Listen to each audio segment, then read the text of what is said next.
bicara keinginan konstituen, ada nggak sih yang susah banget buat dipenuhin? Dia maunya banyak ya. Iya sih Bu, aku juga pengennya banyak. Yang selalu Ibu sampaikan kepada masyarakat, terutama kaum ibu ini juga harus membantu pemasukan ekonomi keluarga. Betul sekali, mungkin ini karena juga terasa dengan saya sebagai wakil rakyat, saya harus bisa bergaul, berkomunikasi dengan semua lapisan ya, mulai dari Sosok Bundo Kanduang yang tangguh, peduli, aktif di kegiatan masyarakat, selalu menjadi garda terdepan di semua kegiatan masyarakat di dapilnya. Nah, perempuan parlemen yang ramah dan menyenangkan ini berasal dari Provinsi Sumatera Barat. Siapa ya sosok parlemen di edisi kali ini? Anda pemirsa harus mengikuti acara perempuan parlemen hingga selesai.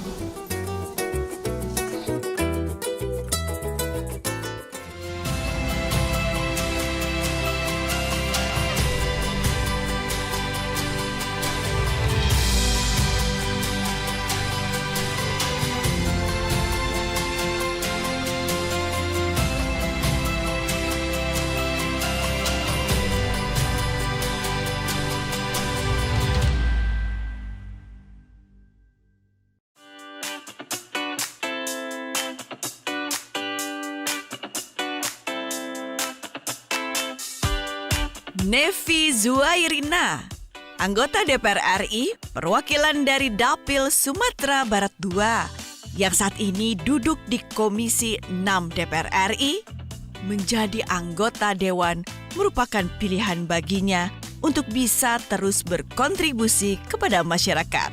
Kecintaannya kepada kegiatan sosial diawali ketika ia mendampingi sang suami yang kala itu bertugas mengemban amanat menjadi kepala daerah di Sumatera Barat.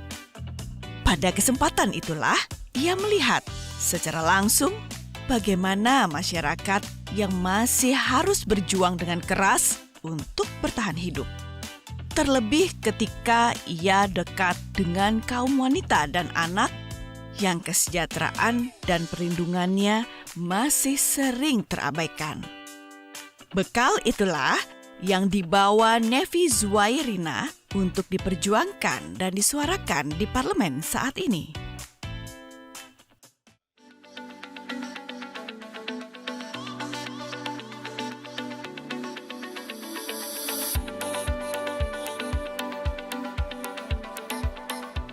Halo Yus, Assalamualaikum. Ibu, waalaikumsalam. Maaf ya Bu ya, langsung duluan duduk soalnya. Nggak apa-apa, Yus. Nunggu Ibu selesai rapat. Nungguin, betul. Tadi rapatnya dari jam berapa? Dari jam 10. Oh panjang dong rapatnya ya. Iya. Berarti kalau gitu kita langsung ngobrol sekarang, tapi sambil duduk boleh? Boleh Ya, Bu, Yus, kita boleh. sambil duduk ya. Iya, kita duduk. Wah, pas banget soalnya Ius lagi buka IG iya. atas nama Ibu Nevi Zuairina. Betul. Ternyata langsung Ada. ketemu orangnya di sini. Iya. Ibu habis rapat apa?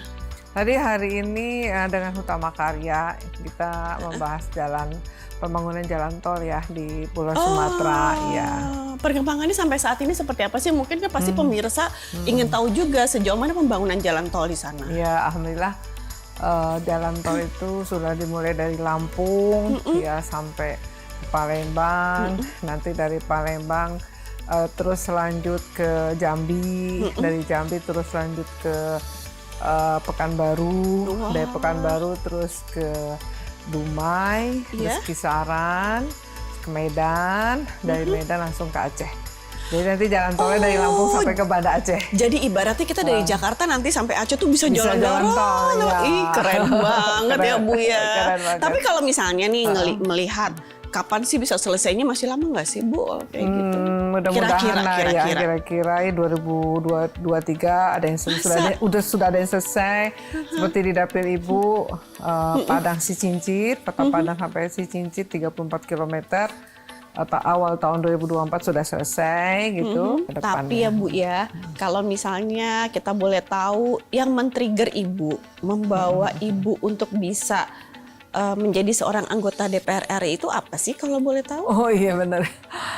Iya, sebenarnya kan gini ya, Ibu kan ada suami Ibu juga anggota DPR RI 3 periode ya. Iya. tentu Ibu banyak melihat bagaimana pengabdian beliau untuk masyarakat tuh men-trigger Ibu ya, karena ternyata Ibu pun nggak jauh juga selama ini kegiatan Ibu sebagai ibu rumah tangga, tapi juga aktif di masyarakat dalam berbagai organisasi. Nah terus tentu kalau kita menjadi anggota dewan, kita banyak berbuat ya untuk negara dan juga untuk masyarakat. Sebenarnya itu aja awalnya karena kita juga aktif di organisasi sejak Ibu sekolah SMP menengah. Ini pun juga Ibu lihat dari keluarga Ibu ya, yaitu orang tua Ibu adalah orang tua yang aktif di organisasi. Nah itu yang men-trigger Ibu. Jadi ya. gitu. Ya. Nah, jadi orang tua, suami. Jadi semuanya memang udah keluarga dari dulu memang sangat suka aktif di organisasi. Ya, organisasi masyarakat ya. Oh gitu. Ya, baik itu sosial atau pendidikan gitu. Oh, jadi cocok dong. Kan organisasinya aktifnya itu kebanyakan di bidang kemasyarakatan. Terus udah gitu duduknya sekarang di Komisi 6. Ya, betul. Lebih banyak masalah ekonomi. Salah satunya adalah UMKM. Ya. Tapi kalau kita melihat posisi UMKM saat ini, Bu, apalagi kan katanya tahun depan ini masuk resesi, misalnya tahun 2023 ini masuk masa resesi. Betul. Indonesia masih kuat kan dengan UMKM-nya? Kalau kita lihat optimisme dari pemerintah ya, baik dari pusat maupun insya Allah juga dari daerah ya, insya Allah kita harus optimis ya sebagai orang yang beriman ya kepada Allah ya. Harus ya optimis ya, apapun masalah yang kita hadapi di masyarakat. Seperti kita menghadapi pandemi kan kita optimis ya untuk menyelesaikan pandemi kan. Alhamdulillah sekarang pada buka masker ya. Iya sih. Endemi kan. Sebagai endemi. Kan kalau UMKM ini jumlahnya 65 juta orang ya. Kontribusi PDB sampai di atas 60%. Terus memberikan lapangan kerja itu sampai 90% lebih ya. Dari dulu sejak ada krisis di tahun 98 pun UMKM sebagai penyelamat ya ekonomi Indonesia, karena memang kita sudah akui pelaku UMKM ini sebagai tulang punggungnya, backbone ya daripada pertumbuhan ekonomi Indonesia. Ya, jadi ketika lagi krisis itu yang banyak gulung tikar itu usaha besar ya, bukan pelaku usaha UMKM ya, ultra mikro, usaha kecil, dan usaha menengah. Ya bahkan kalau kita lihat dalam satu organisasi perempuan ya, sebuah organisasi 85% itu pelaku UMKM, 85%-nya itu ya bukan UMKM, ultra mikro dan mikro. Lalu sisanya baru usaha kecil dan menengah. Apalagi waktu saat Ibu mendampingi Bapak menjabat, Ibu kan juga menjadi ketua tim penggerak PKK-nya, TPKK-nya ya Bu ya. Nah, maka kekuatan perempuan-perempuan di sana inilah yang Ibu gerakan ya untuk bisa terus menopang UMKM atau usaha mikro, kecil di sana. Ultra mikro, dan usaha kecil dan menengah. Terus Ibu gerakan gerakan secara masif ya, karena yang selalu Ibu sampaikan kepada masyarakat, terutama kaum ibu, kita ini dari pengalaman pribadi kali ya, kaum ibu ini juga harus membantu pemasukan ekonomi keluarga. Ya, jadi kita juga memberikan edukasi kepada kaum perempuan ya, khususnya untuk membantu suami memberikan income ya pada keluarga, istilahnya double garden dah untuk pendapatan keluarga ya. Karena nggak zamannya lagi sekarang ini perempuan itu hanya minta duit ke bapaknya aja. udah emansipasi. Pemirsa udah jangan kemana-mana karena perbincangan saya dengan Ibu Nevi ini udah tadinya awalnya lembut, tapi pas kita udah menutup segmen makin lebih hot. Jangan kemana-mana, masih di Perempuan Parlemen.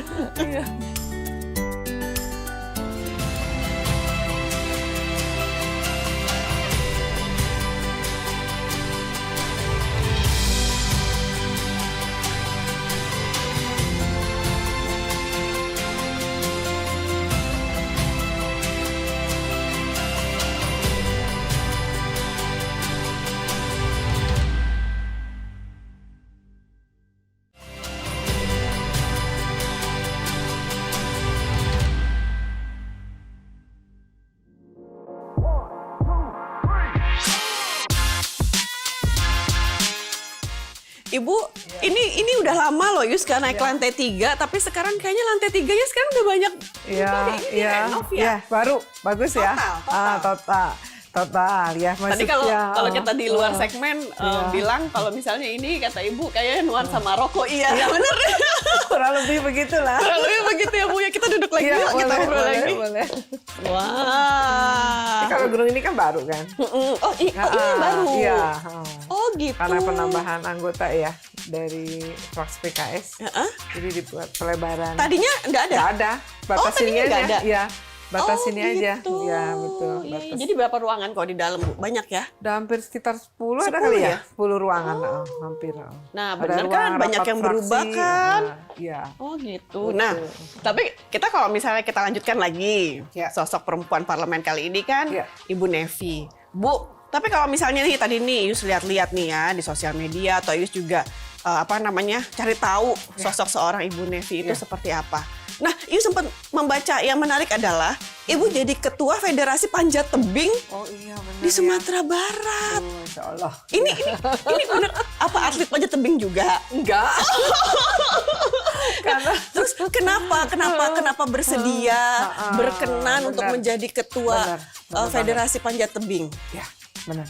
Sebetulnya begitu Ibu awal dilantik menjadi anggota DPR RI, itu sudah ada dari anggota Forum Panjat Tebing ya, Sumatera Barat yang sudah mengusulkan.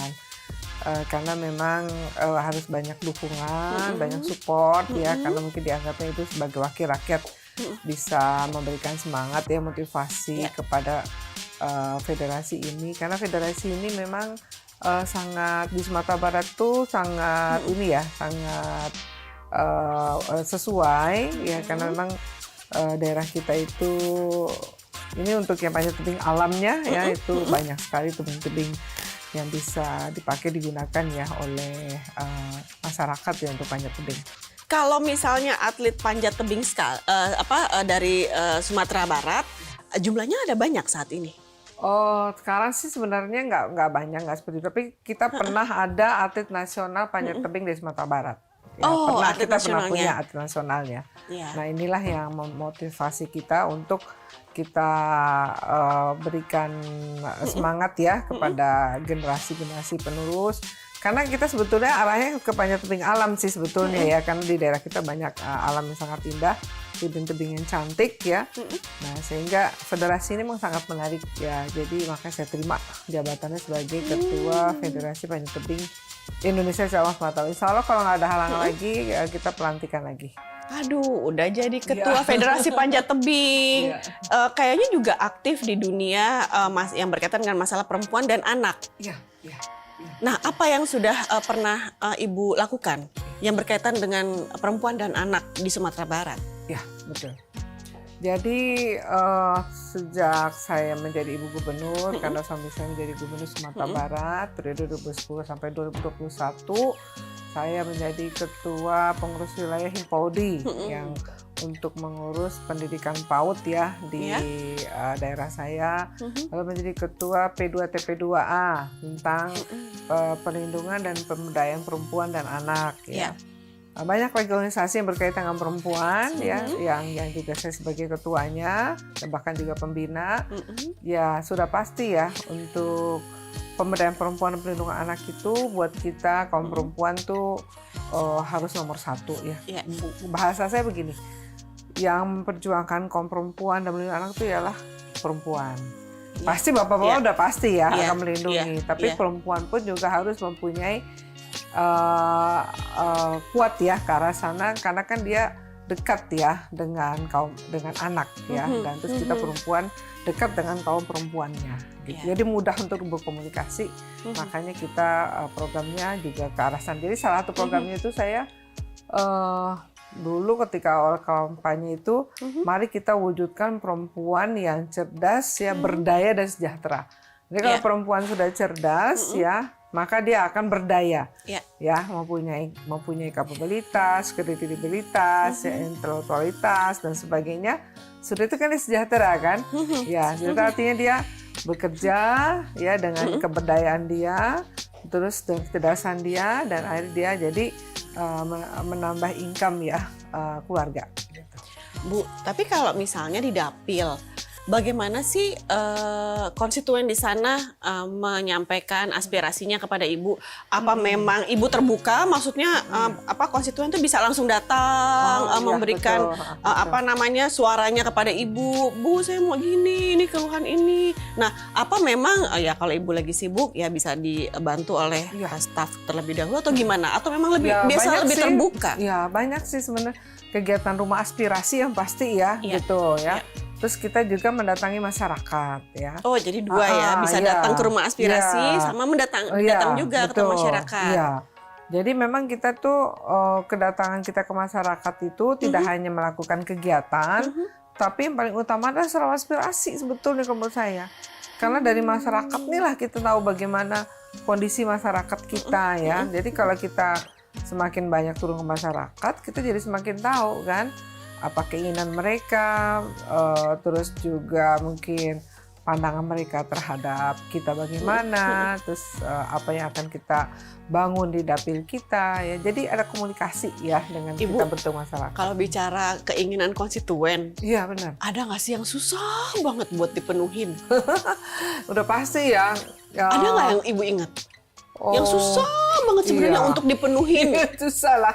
Kalau Contoh satu aja deh Bu, apa? Kalau materi ya, kalau dari segi materi ya, kan maunya tuh nggak dikit gitu ya, maunya banyak ya. Iya sih Bu, aku juga pengennya banyak. Dan ini kan kita susah ya. Iya, tapi kan, betul ya, paling susah itu. Iya, kalau kan, minta materi maunya materinya banyak. Itu dia yang paling susah. Terus kita harus membagi kan di daerah kita kan ada 8 ya kabupaten kota gitu kan. Harus begitu kita menjadi wakil rakyat, kita kan jadi wakil rakyatnya 8 kabupaten kota itu gitu kan. Jadi kinerja politik, kinerja nyata ya kita harus tunjukkan dengan menyusuri 8 kabupaten kota itu. Nah tentu kita kan juga masalah materi kita harus bagi-bagi lah gitu. Nah tuh pemirsa, jadi sebenarnya bukannya nggak mau kasih, tapi kondisinya kan harus berbagi. Satu Sumatera Barat ini dapilnya ada kabupaten kotanya ada 8, jadi kita harus mengerti juga gitu ya Bu. Kalau mau ibaratnya kalau mau minta banyak, ya Ibu juga sebenarnya mau kasih banyak kalau misalnya memang ada gitu ya. Ibu, tapi ini Bu ya udah ketua panjat tebing, terus udah gitu ketua ini ketua itu pemberdayaan perempuan dan anak. Tapi aktif juga di bagian fashion Muslim.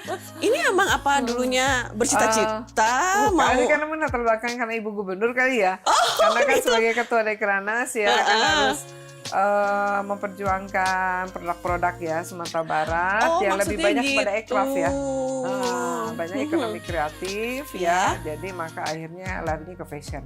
Gitu. Oh jadi ini fashion ini adalah hasil daripada ketika menjadi waktu gubernur Ibu ya, jadi mendampingi Bapak, terus kemudian ini hasil benar-benar hasil dari masyarakat atau perempuan-perempuan di Sumatera Barat. Oh begitu, makanya kalau misalnya nih pemirsa nih buka nih ya Instagramnya Ibu Nevi Zuairina, itu tuh Ibu tuh di situ juga aktif untuk masalah fashion baju-baju Muslim. Ternyata itu asli buatan Sumatera lokal. Barat. Khas Sumatera Barat. Masih banyak cerita. Anda jangan kemana-mana ya di Perempuan Parlemen.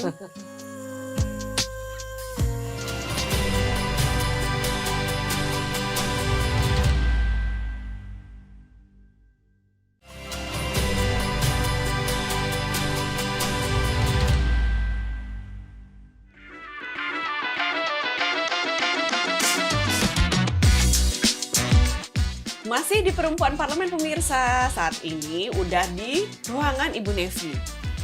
Temanya hitam dan putih sepertinya.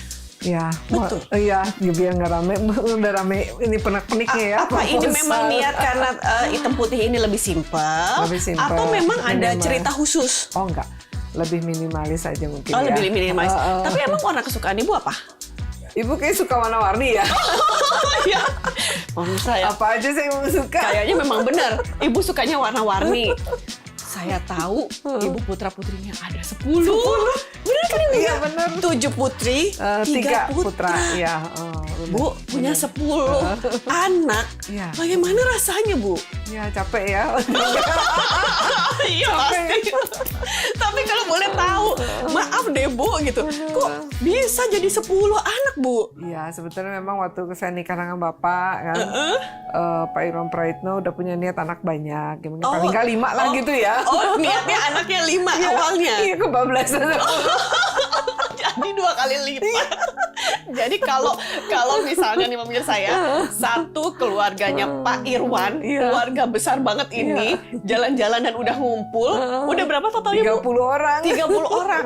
Dari orang tuanya, dari anak sampai cucu. 30 mantu. orang mantu. Iya. Berarti anak yang ke-10 usianya Sekarang baru mulai kuliah tahun pertama ya di masih UI ABG, ya. Masih anak milenial. Pantesan gaya ibu dari tadi. Oh iya ya. Iya. Gitu pemirsa.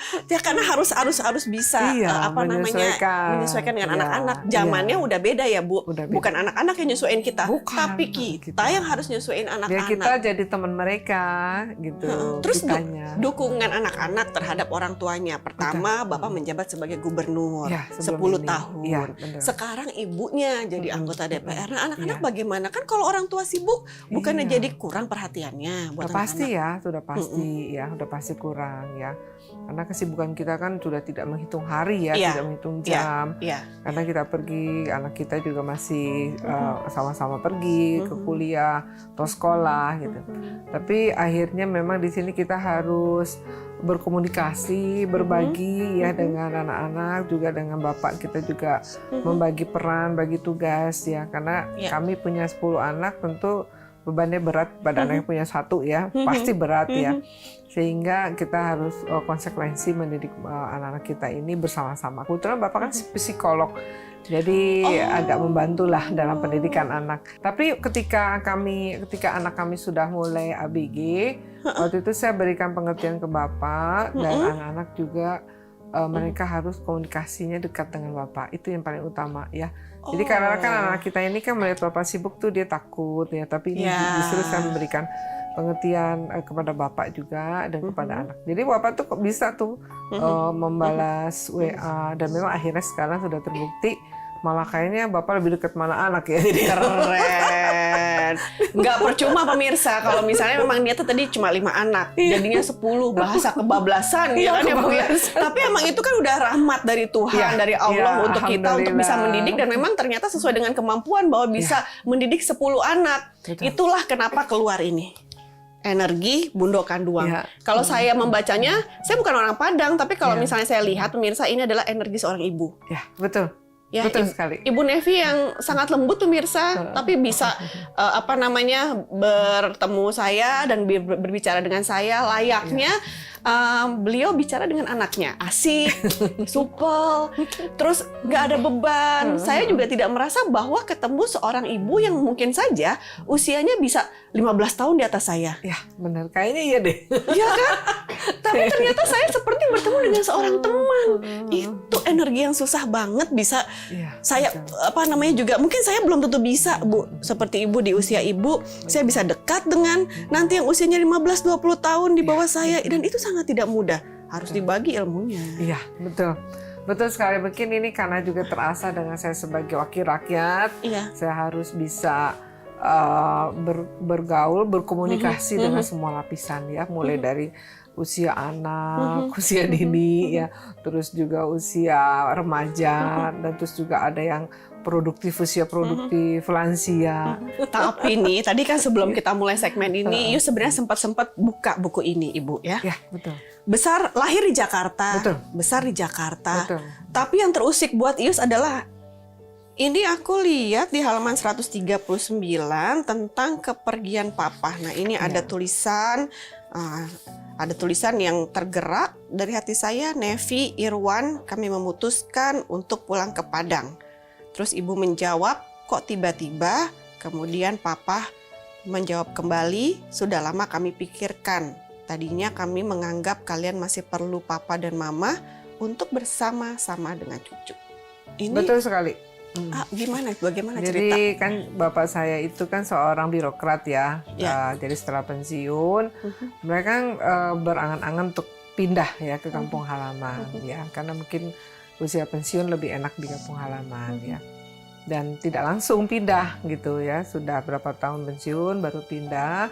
Ya tadi disampaikan ya bahwa ketika melihat anak-anaknya sudah bisa ditinggalkan di Jakarta, ya beliau pindah bersama mama saya dan bersama adik saya, satu orang pindah ke Padang ya dari Jakarta dan menjual semua aset di Jakarta dan pindah ke Padang. Dan ternyata memang itu panggilan Tuhan, ternyata memang bapak saya akhirnya meninggal di kampung halaman dan dikubur di kampung halaman. Mungkin sudah panggilan hati ya, jadi dia sudah tahu ya dia akan meninggal di mana.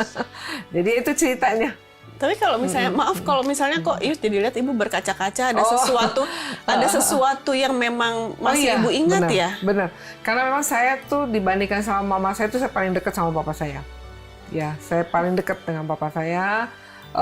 Saya itu anak pertama ya dari 6 bersaudara. Ya, tentu saya punya adik ada 3 laki, 2 perempuan. Ya bisa dibayangkan. 3 laki ini di bawah saya langsung kan ya nama anak laki seperti apa ya, dan kita dikasih beban sama orang tua kalau kita harus menjaga adik-adik ya. Jadi banyak pelajaran yang positif yang saya dapatkan dari papa saya khususnya.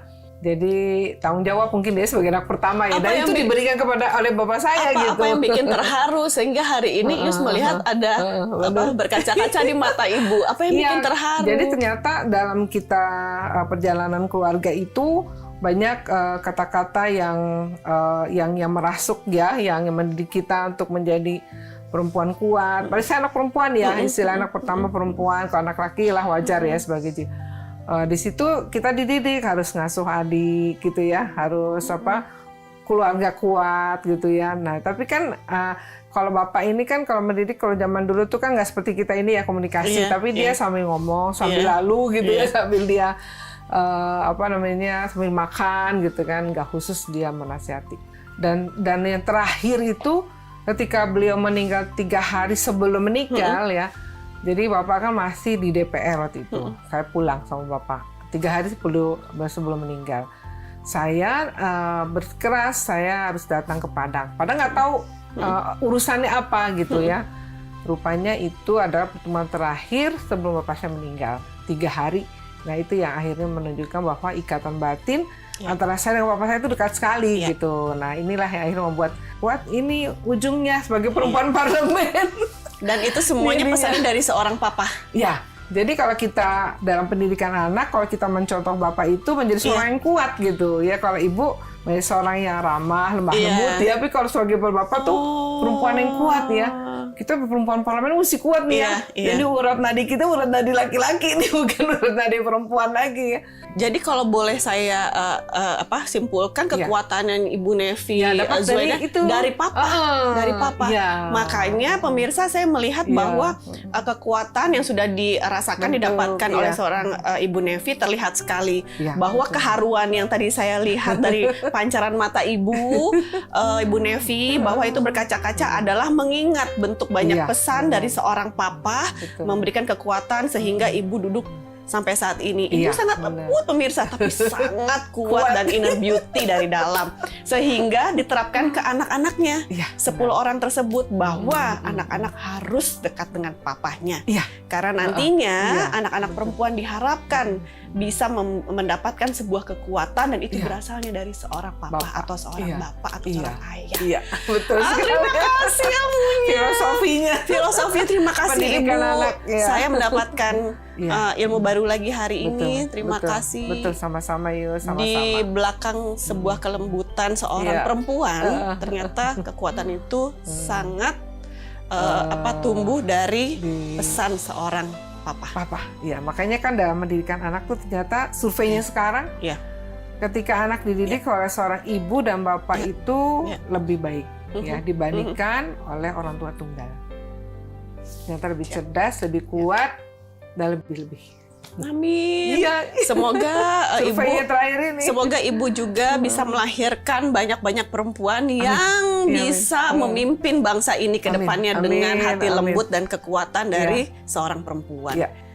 Kita boleh closing statement ke pemirsa. Maju terus perempuan Indonesia. Sampai jumpa. Terima kasih Bu Nevi. Sehat selalu.